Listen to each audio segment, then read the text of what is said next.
Hello everyone, and welcome to our presentation on our project's Indigenous consultation regarding the Heiltsuk Nation. This project includes Tanner, M, Bladen, Dries, and myself, Joseph. Throughout the presentation, we will be covering 5 main points: the background and history of the Heiltsuk Nation, and the kind of culture they've created and nurtured over time, what went wrong in regards to big company projects that have been planned in the past and how Heiltsuk values were not fulfilled, what we could have done to fix these major issues. Then, we will talk about what our project will bring to the table. And finally, how we will look into unifying industry and Heiltsuk values looking forward on our project. Before we look at Heiltsuk history, we should look at present goals currently looking to be fulfilled. There are 5 primary goals for the first one, being resourceful. This means being aware of their personal footprint on the ecosystem around them and ensuring that everything that is taken is used. In alignment with this, their second goal is maintaining the ecosystem. This is in regards to development of their own economic infrastructure without disregarding the land around them. Thirdly, creating corporate growth. The Heiltsuk people wish to grow their economy without disregarding the traditionally important land around them, and in doing so, becoming more independent from Canada, which leads to number 4, governmental independence from Canada. Becoming self-reliant as a nation and ultimately gaining independence from Canada is important for the Heiltsuk people, as they have been reliant ever since the creation of the country and wish to create their own separate identity. And lastly, the Heiltsuk people wish to unify and respect the people around them. The Heiltsuk people wish to cooperate and unify themselves with any partners they work with without conflict, in which they're able to treat everyone else with respect and share their own identity and goals with everyone else, which has been done traditionally in the past. The Heiltsuk culture. Heiltsuk means to speak and act correctly. It is a nation of 5 older tribes all conjoined through a shared language. The Heiltsuk nation is a self-governed and never surrendered its indigenous rights and ways. They follow traditional laws which are instated by a chief and council that is elected through vote.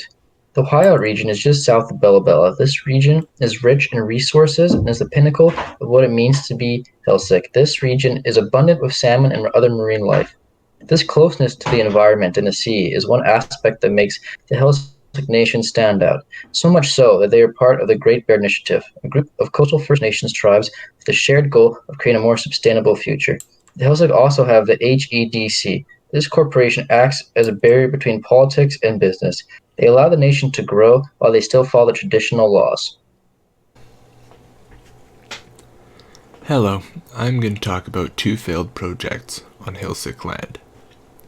On October 13th of 2016, a barge owned by the Kirby Corporation was carrying 110,000 liters of oil through Gale Pass, which is a cultural food harvesting site for the Heiltsuk people. The barge driver fell asleep and crashed, spilling all of the oil into the passage. The government and Kirby Corp did next to nothing to help, and left the untrained Heiltsuk people to clean up the oil with no guidance and no materials to aid in the process. This situation has led to a deep distrust of projects run by outsiders within much of the Heiltsuk community. Regaining that trust will be very difficult, but very necessary for the success of any future projects in the area, as shown by our second example. The Northern Gateway Pipeline was a project that would have drastically increased tanker traffic through Heiltsuk waters. The Heiltsuk people banded together with many other First Nations groups and fought tooth and nail against the project from 2006 all the way to 2016. In October of 2016, the oil spill in Gale Pass revitalized the Heiltsuk activists, which led to the Northern Gateway Pipeline project being shut down in November of 2016. Our project. Some shared goals we have with the Heiltsuk Nation are to increase their independence from the Canadian government, build their infrastructure while limiting ecological effects, as well as developing sustainable power for the use of their economy. So, why use run-of-river hydropower plants? Firstly, there are 3 common types of small hydropower plants used today: the dam-tow run-of-river scheme, diversion weir scheme, and the pondage scheme. All 3 of these perform similarly in power production as well as economic impact.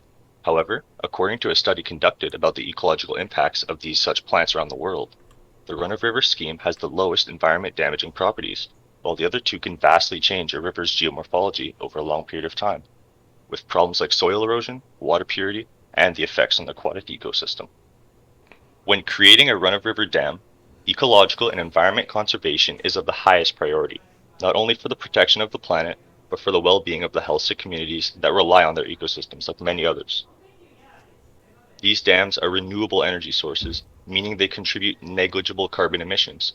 While many structures built on rivers may affect local ecosystems, run-of-river dams have almost negligible effects, although the possibility still exists.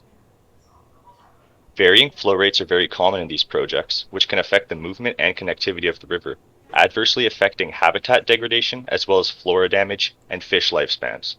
Interestingly, data from a study on ecological impacts of run-of-river hydropower plants show that the optimization of the hydropower operation and interruption of water diversion for a short period of time during the day may greatly reduce fish mortality. When constructing and managing a dam of this type, it is crucial to maintain and observe the quality of the river and the salmon within, to ensure that they are protected and the local ecosystem is upheld. Small run-of-river hydropower plants are among the most affordable renewable energy sources that can be developed in many low-income countries because of the low construction and maintenance costs, as well as short construction time. Very important for the communities at hand is that the development of these plants will ensure renewable energy delivery towards their communities. The development of a new dam will require the consultation and involvement of indigenous communities. Representatives can be elected to act as a consultation leader from said communities, creating potential jobs within them, boosting their local economy. Even more importantly, a techno-economic study of small plants, when properly managed and researched, shows that the initial rate of return for development of these projects ranges up to 18%, meaning overall, the construction of these dams will benefit the country's economy as well.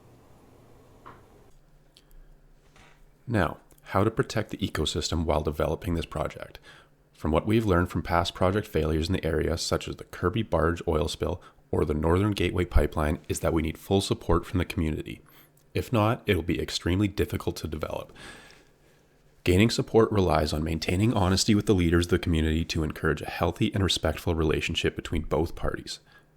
Hiring a community ambassador for the project will further help unify this relationship, as they will assist in bridging the culture gap. Now, how will we prevent potential degradation to the environment or hazards?